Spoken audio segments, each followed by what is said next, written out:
Miyam nangarang jangsin kiba democratic oiba kongjang aduda Rapid Action Force RAF yauna security force na chata kiba ka henba thawong aduna maram hoiraga ima ibel kaya asuga pananghan kibagi thawong adu akan bamong da kandem tawi haina Federation of Civil Society Organization Folks ki Information and Public Relations Secretary Neris Mangang na thadorokpa cherola mana phongdurakli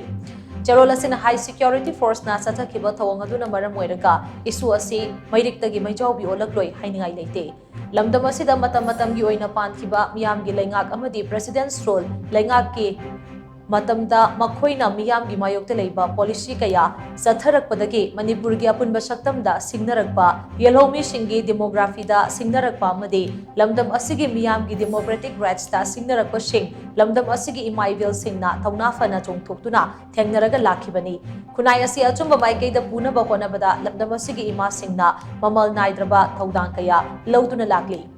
Ngarang ima singna changsin khiba democratic oiba kongjang aduda security force na chathakiba ka henba thawong adu PR lenga ki yamna pangdaba thawong ni haina miyamna lawridabagi maram leite miyam gi kongjang da kihan khanghallaga wathok asige waroisin purakani haina PR lenga na khaliba asi yamna chunadaba wakhaloni PR gi makhada lengak liba status sigi governor na gwaltabi thogdokda chenariba security force sing amadi official singi matakta miyam khamna action lokhatpana miyam gi ihawasi gi waroisin purakpa ngamgani haina so cherola sina makhatari